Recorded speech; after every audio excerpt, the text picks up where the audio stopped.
fight Islamophobia. As your Member of Parliament, as the Member of Parliament for Scarborough Central Don Valley East, I have been working hard to make sure that we can fight all forms of hate, whether it is Islamophobia, anti-Semitism, anti-Asian, anti-black racism.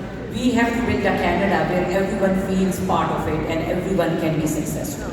But sadly, we have seen an increase in the incidents happening, especially the woman wearing a hijab.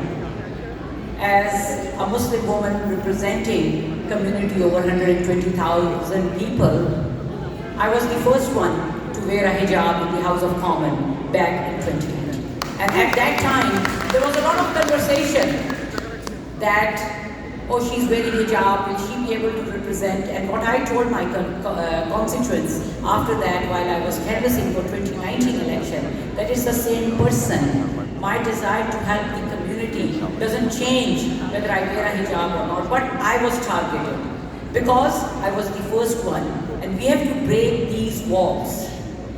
Class barriers have to be broken, and now you see that just recently our new Member of Parliament, Dolly Begum, has been elected, and there has been no conversation that she wears a hijab or not, because already there was someone who the people attacked, and now we are alhamdulillah, two Muslim women representing this community of Scarborough. Out of the 6 members of Parliament, we are 2 Muslim women wearing a hijab, sitting in the House of Commons. I think that should be a big motivation for our young girls to see that this is the path which they can follow. Because in Canada, you can dream big, work hard, and achieve anything you want to achieve. Because color of your skin, or your faith, or your heritage doesn't stop you from achieving something. So my message to young girls and the women here is that never ever think that because of the fact that you wear a hijab, there are some barriers for the careers you want to enter.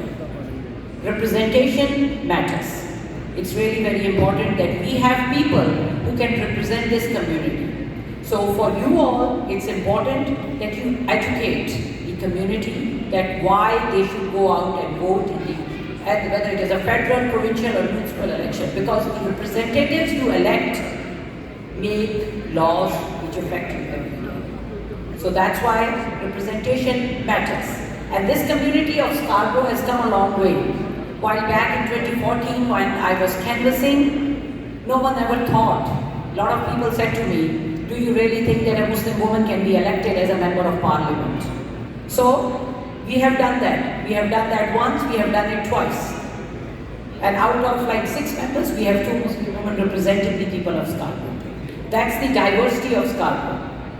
And we live in a country where we can live together as Canadians and at the same time make sure that we can practice our faith and our religion. And also, in the last few years, I know the community has gone through a lot. The war in Gaza has resulted rising hate for the Muslims here in this country. As your Member of Parliament, I've been fighting hard to make sure that the voice of the Palestinian people is heard in the House of Commons. And I assure you that I will continue to do that because I have myself visited the West Bank and I have seen the constant dehumanization that the Palestinian people are facing every day. I am glad that Government of Canada, under the leadership of our Prime Minister Mark Carney, has recognized the state of Palestine. And it is because of the advocacy you all have done to make sure that the voices of this community are heard. And please continue to make sure that you continue this advocacy, continue to represent your community, continue to educate your elected representatives that what this community feels. Because for us, it is really important that we know. And as a federal representative and working on the foreign policy and all that, it's not just the Palestinian people. I think Canada is known as a peace builder and it has to make sure that it fights for all the vulnerable people across this world.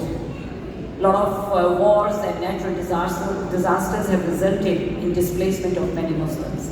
And last November, I had the honor of visiting Bangladesh, and I visited the Rohingya camps. Because of lack of funding from USA, kids in Rohingya camps are not getting any education. We have to make sure, because I know we change our, like all the attention goes to some new things which happen around the world, and sometimes we lose sight of what's happening with many other vulnerable people. Please make sure that you continue the advocacy for the Rohingya people. We have to make sure that we bring justice for the Rohingya people, and they should have a right to return back to their country, because right now they are living in Bangladesh, but they want to go back to their own country. So we have to make sure that we continue that, and while they are in Rohingya camps, it's important that every kid gets education. So please continue that advocacy. Make sure that you come together to fight for all the issues which the Muslim community is facing. So, and we have to make sure that all places of worship are safe and secure. Federal government provides funding.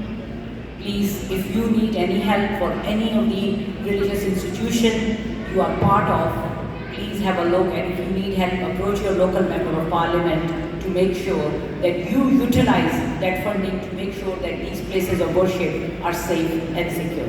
Every individual, every Canadian should be able to practice their faith without any fear. So thank you once again to MCC for bringing us together and talking about the issues which matter to this community.